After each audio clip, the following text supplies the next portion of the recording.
me dis, il me montre le président du Rwanda.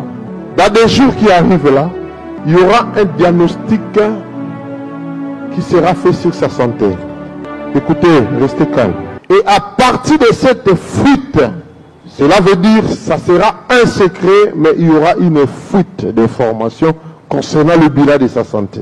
Et à partir de là, ça sera la dégradation de sa santé. Dieu lui fera souffrir avant qu'il soit enterré, à cause de tout ce qu'il a fait pour la République démocratique du Congo.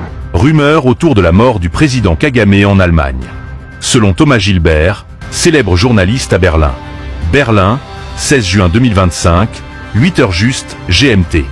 Une onde de choc secoue la communauté diplomatique ce matin. Selon des sources proches de l'ambassade du Rwanda à Berlin, le président rwandais Paul Kagame aurait succombé à un malaise cardiaque lors d'un déplacement privé en Allemagne.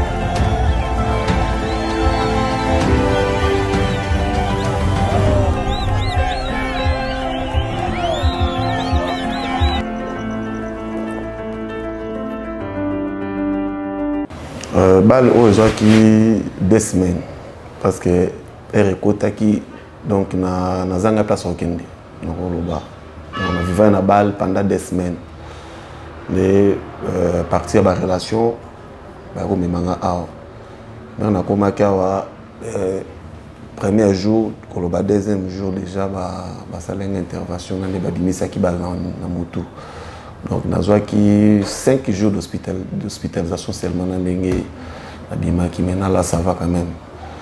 Nazwa ki vraiment mal à l'aise. Mais depuis ba bimisa ngo malgré ba douleur il y a pota mais nazwa nanga bien. Vraiment un grand merci na président de la République Nzambe a batela yo abaxelo mikolo na vie. Et à chef de l'État dans le cadre et Yokani et Monani. Alors, on va toujours continuer ma solo puisque Katan a aussi sa mobimbanyo sur Basalakiawa. Il faut tout l'accès pour le barrage président à Salaki le côté, mais pour le moment, Naï Nazana Ponamone la Bino. Après, au Katan, je pense que Toko Kende Sikoyo vers Lualaba. Ah oui,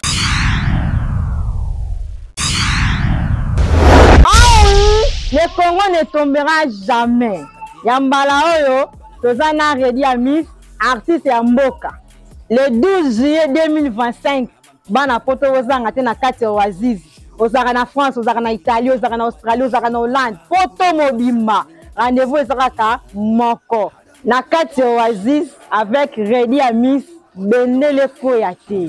Le 12 juillet 2025, rendez-vous Bobo Sanate.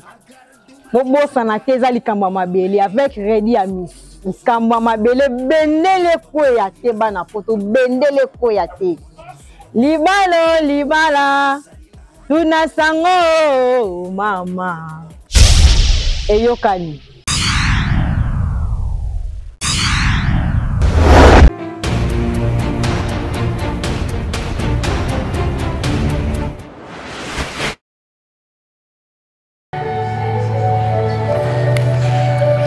Batoto ya Katanga awa tozali na ville ya Lubumbashi na hôpital CHTT centre hospitalière Tshisekedi Tshilombo Fachi Beton merveille oyo asaleli biso yango yo nga na yaki après koyoka pe ngamoko na mona même na mona wana lingi na zalande na commentaire te mais na lingi kaka na beta CT parce que ezali mention spéciale incompétence na compétence nazo insister na likamona parce que 18 ans équipe ya compétence ezalaki mais oyo ba œuvre ya incompétence il y a 6 ans donc ndenge tolobaka penda ke ba salaki mais est-ce que tout le monde qui voilà alors ndenge zali wana ndenge nga na ye awa na kembala moko na réception puisque nga ndena banda po koyoka eza mususu et puis comme eza mususu bonsoir papa nga moko na banda concertation parce que nga ndé Saint Thomas na lingi nanu bo banda na ngai po ba congolais nyoso ba mona différence ya poto tukitiango na kati ya Congo plus précisément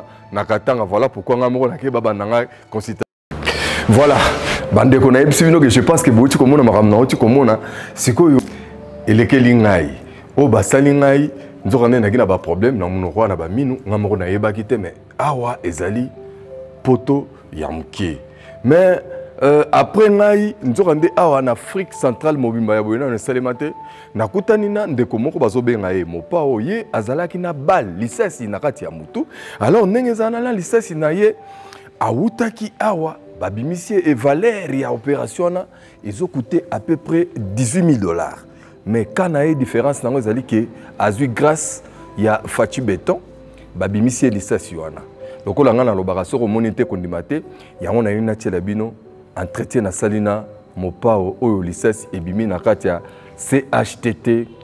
En tout cas botika koko sabatu botika koko sabatu mais merci quand même na incompétence il y a 6 ans ezali quand même incompétence il y a qualité par rapport à compétence il y a 18 ans bal oyo qui 2 semaines parce que erekota qui donc na zanga place okende nakoloba on a vécu na bal pendant 2 semaines les partir ba relation ba ko memanga awa on a commencé awa premier jour koloba deuxième jour déjà ba salenga intervention na ba bimisa ki ba na motu donc nazwa ki 5 jours d'hospitalisation seulement na ndenge abima ki maintenant là ça va quand même nazwa ki vraiment mal à l'aise mais depuis ba bimisa ngo malgré ba douleur ya pota mais nazwa nanga bien vraiment un grand merci na président de la République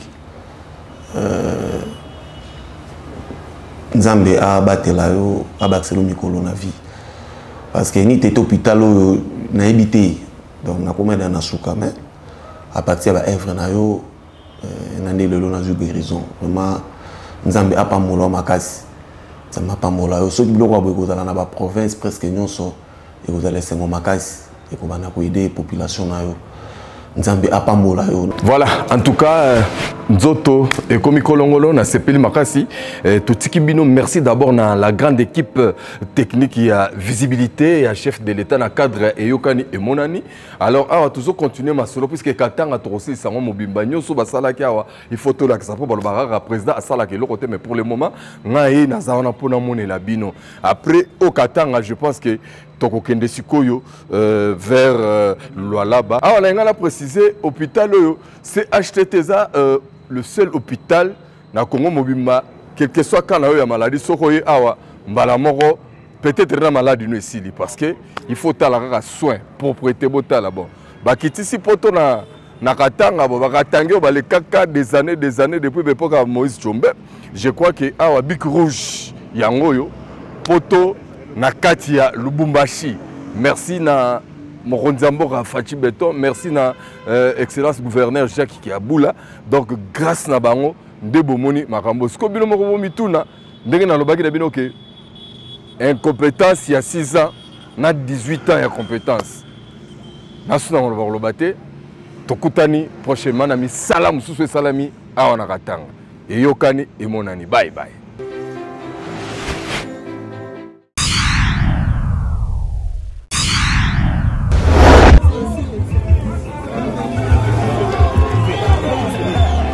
Non.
Flash spécial. Rumeur autour de la mort du président Kagame en Allemagne. Selon Thomas Gilbert, célèbre journaliste à Berlin. Berlin, 16 juin 2025, 8h juste, GMT. Une onde de choc secoue la communauté diplomatique ce matin. Selon des sources proches de l'ambassade du Rwanda à Berlin, le président rwandais Paul Kagame aurait succombé à un malaise cardiaque lors d'un déplacement privé en Allemagne. Aucune confirmation officielle n'a encore été donnée, mais le journaliste Thomas Gilbert, connu pour sa couverture rigoureuse des affaires africaines en Europe, affirme sur son fil X avoir eu une confirmation de la nouvelle par un important responsable médical de la clinique berlinoise du centre-ville. Ce décès, s'il était confirmé dans les heures à venir, surviendrait à un moment charnière, soit à la veille de la signature d'un accord historique de cessez-le-feu entre le Rwanda et la République démocratique du Congo aux États-Unis d'Amérique. Les autorités allemandes n'ont pour leur fait aucun commentaire, tandis que l'ambassade du Rwanda reste injoignable. Dans l'attente d'une communication officielle, les spéculations vont bon train. Entre joie dans le camp congolais et tristesse parmi l'entourage du président rwandais, ce décès pourrait signifier une avancée majeure pour la pacification de l'Afrique centrale et spécifiquement à l'est de la République démocratique du Congo.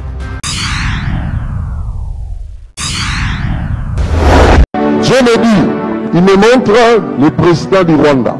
Dans des jours qui arrivent là, il y aura un diagnostic qui sera fait sur sa santé. Écoutez, restez calme. Et à partir de cette fuite, cela veut dire que ça sera un secret, mais il y aura une fuite d'informations concernant le bilan de sa santé. Et à partir de là, ça sera la dégradation de sa santé. Dieu lui fera souffrir avant qu'il soit enterré.